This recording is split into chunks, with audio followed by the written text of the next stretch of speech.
بسم اللہ الرحمن الرحیم۔ بخاری شریف کی حدیث ہے کہ نبی کریم صلی اللہ تعالیٰ علیہ وآلہ وسلم نے ارشاد فرمایا، اللہ تبارک و تعالیٰ نے تم پر والدہ کی نافرمانی کرنے، فرائض ادا نہ کرنے، ناحق مانگنے اور بیٹیوں کو زندہ دفن کرنے کو حرام قرار دیا ہے۔ نیز فرمایا، فضول باس اور گفتگو کرنے، بہت زیادہ سوالات کرنے اور مال کو ضائع کرنے کو ناپسند فرمایا ہے۔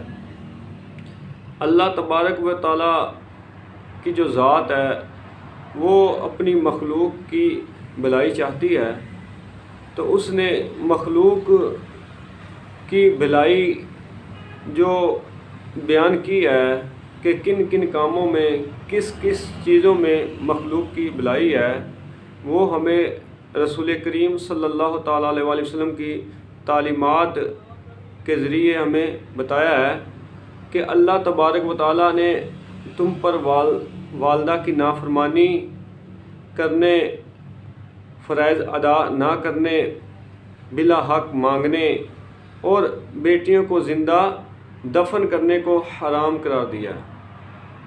زمانہ جاہلیت میں لوگ جو ہیں وہ عورت کی عزت نہیں کیا کرتے تھے، عورت کی عزت نہیں کیا کرتے تھے۔ تو جب رسول کریم خاتم المرسلین، سید الانبیاء، امام الانبیاء حضرت محمد مصطفیٰ صلی اللہ تعالیٰ علیہ وآلہ وسلم کی ولادت ہوئی، تو آپ صلی اللہ تعالیٰ علیہ وآلہ وسلم نے جب نبوت کا اعلان کیا، اس کے بعد عورت کو عزت ملی، عورت کو عزت ملی۔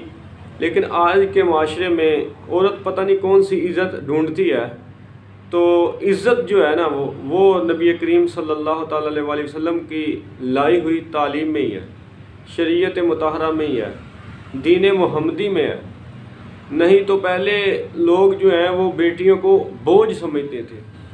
یہ نبی کریم صلی اللہ تعالیٰ علیہ وآلہ وسلم نے بتایا کہ بیٹی بوجھ نہیں ہے، بیٹی رحمت ہے، اللہ کی طرف سے رحمت ہے۔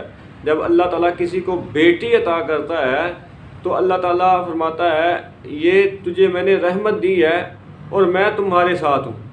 جب کسی کو بیٹا عطا فرماتا ہے تو اللہ تعالیٰ فرماتا ہے، میں نے تجھے بیٹا دیا ہے اور جا تو اپنے والد کا بازو بن۔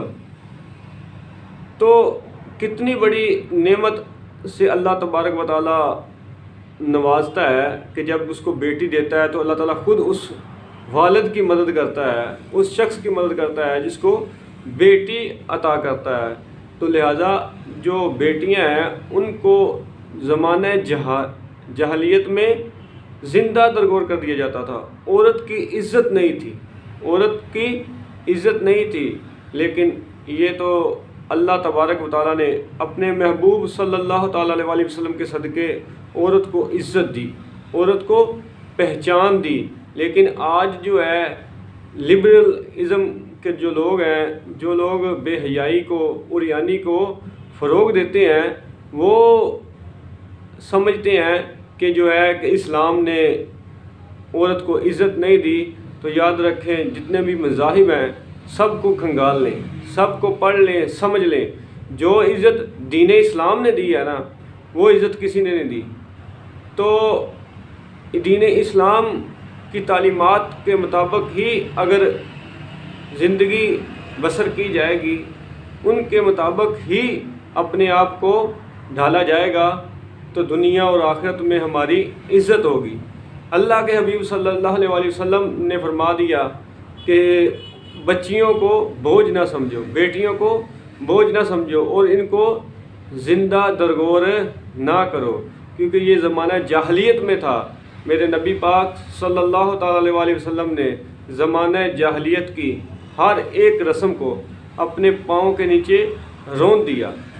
تو جو عزت ملی ہے عورت کو وہ دین اسلام کی وجہ سے ملی ہے۔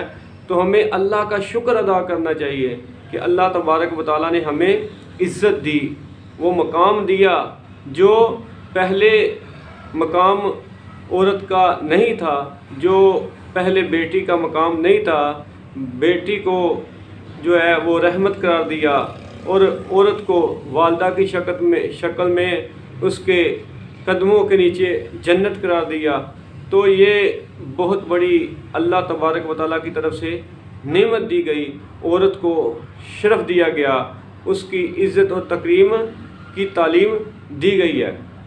تو فرمایا کہ جو فضول بحث کرتا ہے تو فضول بحث کرنے سے بھی بچنا چاہیے اور مال کو ضائع نہیں کرنا چاہیے۔ مال جو ہے وہ بندہ جو محنت سے کماتا ہے تو اس کو اللہ تبارک و تعالیٰ نے فرمایا ہے کہ اس کو فضول خرچی میں نہ لگائے، عیاشیوں میں نہ لگائے، بلکہ ان کو صحیح کاموں میں لگائے، جس کی وجہ سے اس کو دنیا میں بھی فائدہ ہو اور آخرت میں بھی فائدہ ہو۔ لہذا والدہ کی نافرمانی کرنے سے بچنے کی تعلیم دی گئی ہے۔ تو والدہ جو ہے اس کا بڑا مقام ہے، بڑا اللہ تبارک و تعالیٰ نے مرتبہ بیان کیا ہے۔ ایک صحابی نبی پاک صلی اللہ علیہ وسلم کی بارگاہ میں آئے، عرض کرتے ہیں یا رسول اللہ صلی اللہ علیہ وسلم، مجھ پر سب سے زیادہ کس کا حق ہے؟ تو نبی پاک صلی اللہ علیہ وسلم نے فرمایا تمہاری ماں کا۔ پھر اس نے عرض کی تو پھر آپ صلی اللہ علیہ وسلم نے فرمایا تمہاری ماں کا۔ پھر اس نے عرض کی تو نبی کریم صلی اللہ علیہ وسلم نے فرمایا تمہاری ماں کا۔ تو پھر اس کے بعد پھر اس نے عرض کی تو آپ صلی اللہ علیہ وسلم نے فرمایا تمہارے والد کا۔ تو اس سے پتہ چلتا ہے، اس سے اندازہ لگایا جا سکتا ہے کہ اللہ تبارک و تعالیٰ نے والدہ کو بڑا مقام دیا ہے، بڑی عزت دی ہے۔ لہٰذا ہمیں والدہ کی، والدین کی، دونوں کی عزت کرنی چاہیے، احترام کرنا چاہیے۔ یاد رکھیں جو لوگ اپنے والدین کی عزت کرتے ہیں، ان کا ادب و احترام کرتے ہیں، وہ دنیا اور آخرت میں کامیابیاں سمیٹتے ہیں۔ لہٰذا ہمیں اپنے والدین کی عزت کرنی چاہیے، ان کا ادب و احترام کرنا چاہیے۔ رسول کریم صلی اللہ تعالیٰ علیہ وسلم کی جو تعلیمات ہیں اسی کے مطابق ہم سب کو عمل کرنا چاہیے۔ اللہ تعالیٰ ہم سب کو دین اسلام کے مطابق زندگیاں بسر کرنے کی توفیق عطا فرمائے، آمین۔